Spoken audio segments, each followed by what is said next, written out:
2/3 of the world's foreign reserves are denominated in US dollars. The dollar became a safe haven during the recent European crisis.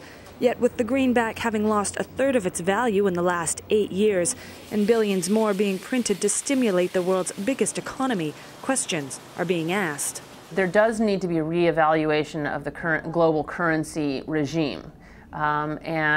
We've seen a lot more volatility this year than anybody wants to see, than is good for anybody's economy. In 2010, the pace of recovery was slow for America's economy. Unemployment remains near 10%, but few believe there are alternatives to the dollar right now. The most likely scenario is that the dollar remains the reserve currency, in the sense that so much of global commerce takes place in the dollar. The U.S. still has a relatively stable policy framework. That said, it does not mean that the dollar doesn't need to revalue. Meanwhile, the U.S. is pressuring China to let its currency appreciate.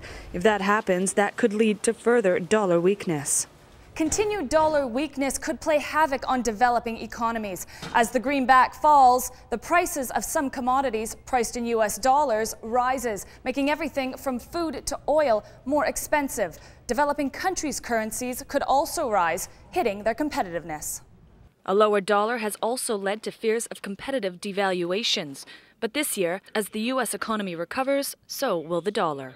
If that happens, and I think there's a reasonable expectation, we're watching closely for it, but if that begins to materialize, that may be a positive for the dollar, because you have the U.S. economy starting to revive at a faster rate, and nobody's expecting that, right? But that has yet to happen. So should the U.S. be more concerned about losing its placing as the global bank moving forward? You will see more central banks diversifying their asset holdings into other currencies, and that should happen, and that will happen. Americans are also worried about the greenback. Some incoming U.S. Republicans, like controversial Senator Rand Paul, have even called for the return to the gold standard. Gold dealers across the U.S. have seen a spike in demand as people worry about the future of the almighty dollar.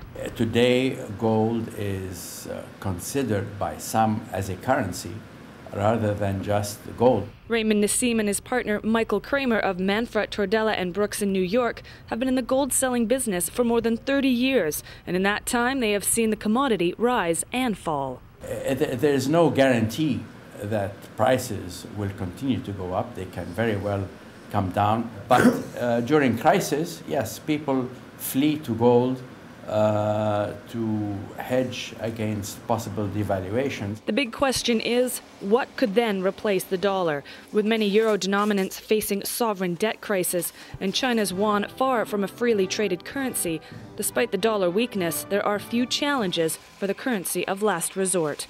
But the fact the question is being asked at all just shows how much the world is worrying about U.S. monetary policy. Natalie Carney for Channel News Asia in New York.